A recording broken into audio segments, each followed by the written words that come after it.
Back to my channel. I am Sanjana और हम लोग आज हेनरी फियोल के 14 प्रिंसिपल्स पढ़ेंगे। थोड़ा शॉर्ट में पढ़ेंगे, एग्जाम्पल के साथ पढ़ेंगे। ठीक है, तो आइए।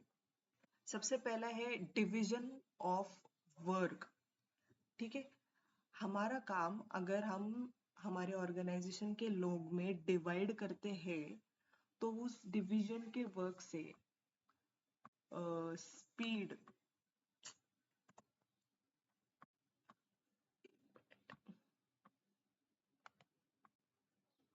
उससे एम्प्लॉय को स्पीड मिलता है, एम्प्लॉय एफिशिएंसी के साथ परफॉर्म करता है और एक्यूरेसी, उसको एक्यूरेसी मिलती है। अभी एक बहुत छोटा एग्जांपल देती हूँ इसका।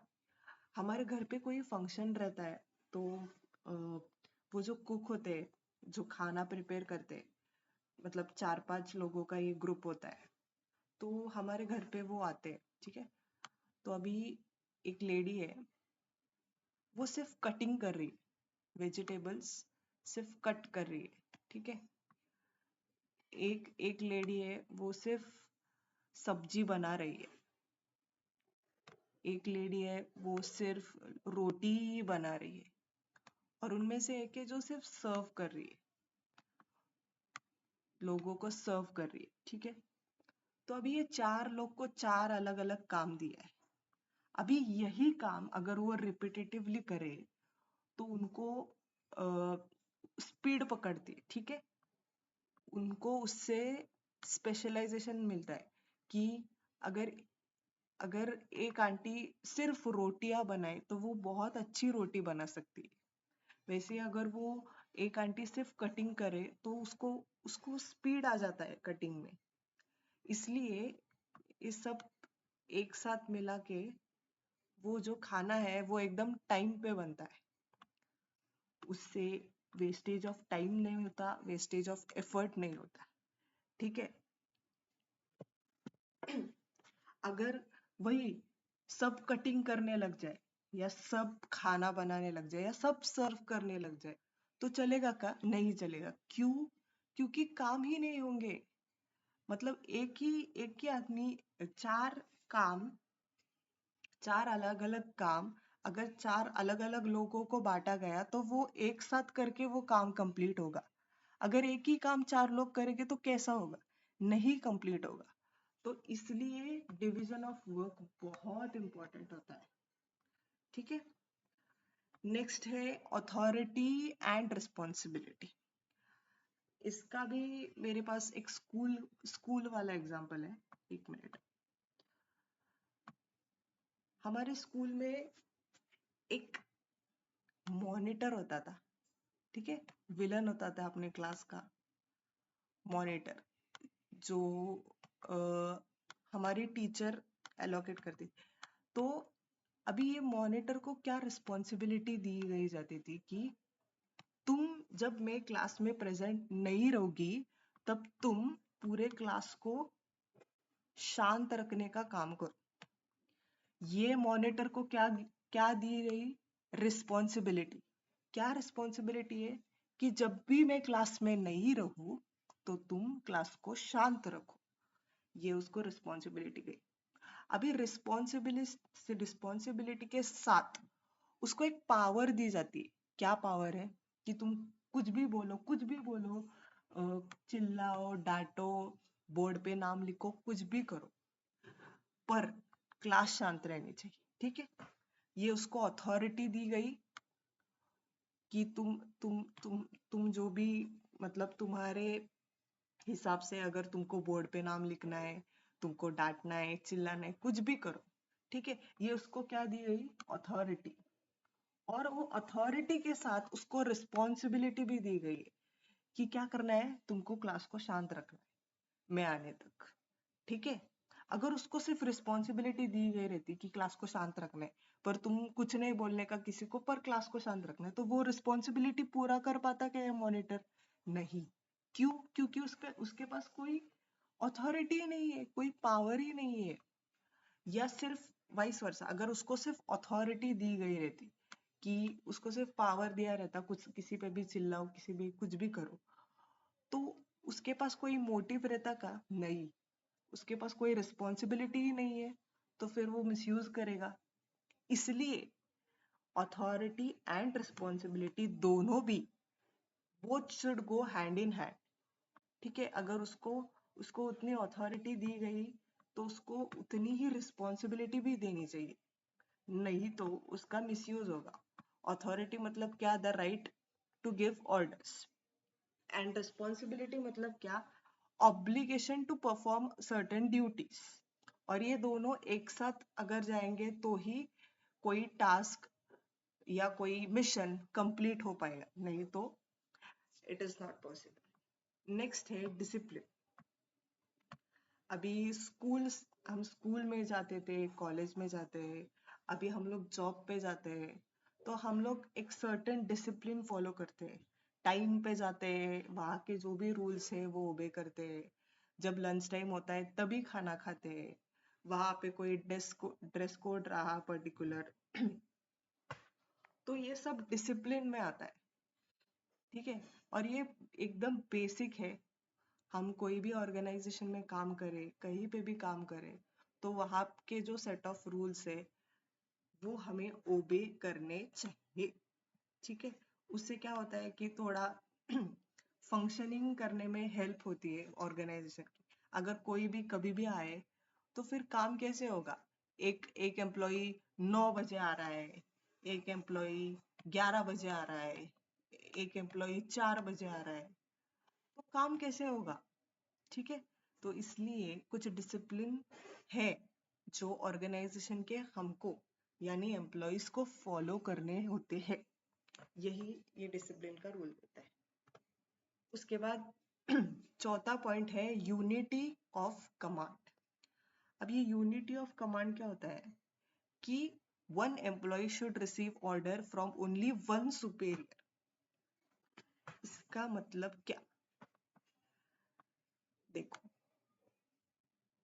ये एक बॉस है, बॉस नंबर 1। ये एक बॉस है, बॉस नंबर 2। ये एक बॉस है, बॉस नंबर 3। तीनों की तीनों विलन। और ये एक बेचारा एम्प्लॉय है। ठीक है, अब ये बॉस इसको कोई काम देगा, ये बॉस इसको कोई काम देगा, ये बॉस इसको कोई काम देगा, तो वो सुनेगा किसकी? उस एम्प्लॉय के मन में कंफ्यूजन क्रिएट होगा कि भाई मैं सुनूं तो सुनूं किसकी। अगर मैंने ये बॉस नंबर 1 का सुना तो 2 नाराज हो जाएगा, 3 नाराज हो जाएगा। उससे क्या बढ़ेंगे? कॉन्फ्लिक्ट्स बढ़ेंगे। ठीक है, पर अगर एक ही बॉस रहा, एक ही एक ही सुपीरियर रहा उसका,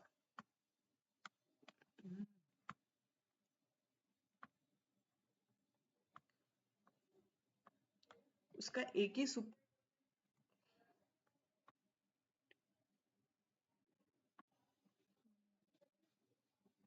one second,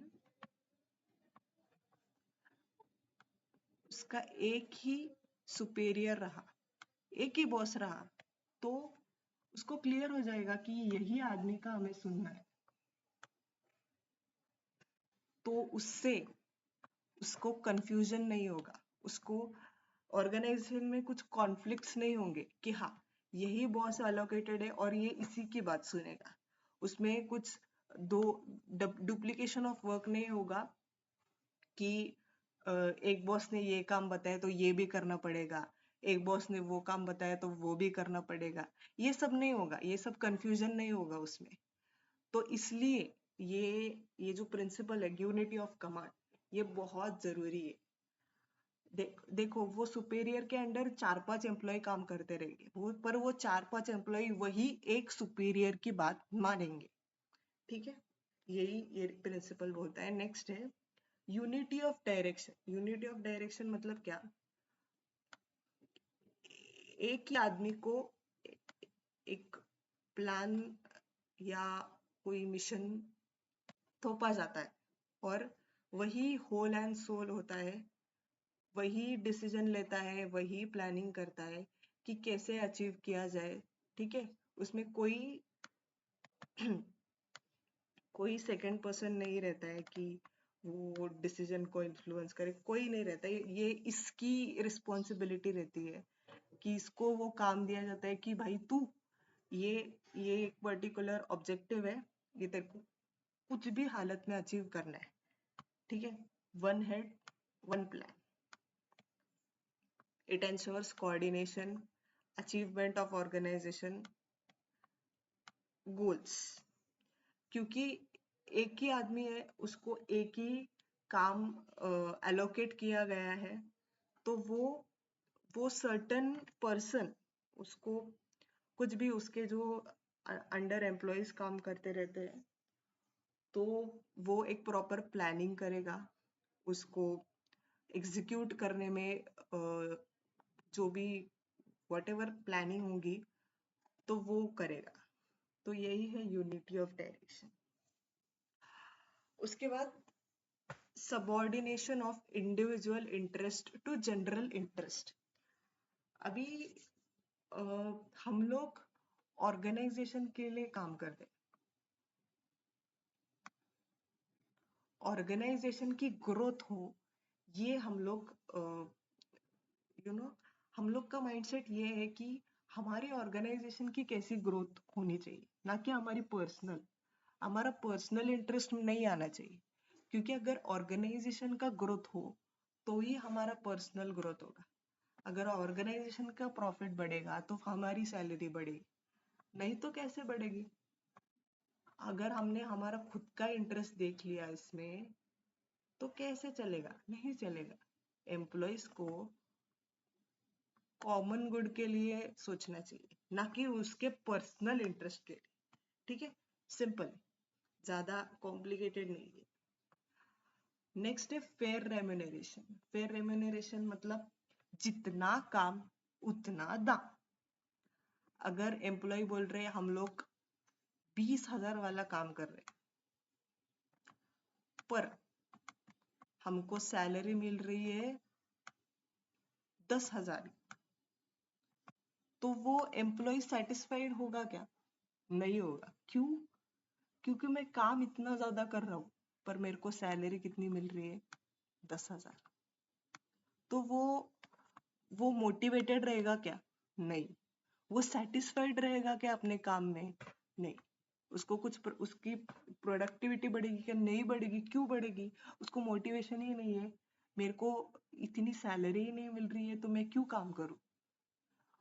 तो इसलिए फेयर रेम्यूनरेशन और फेयर एंड रीजनेबल वेजेस वो एम्प्लॉय को देना बहुत इंपॉर्टेंट रहता है। क्योंकि उसी से ऑर्गेनाइजेशन की ओवरऑल ग्रोथ होती। Employee is an asset for the organisation.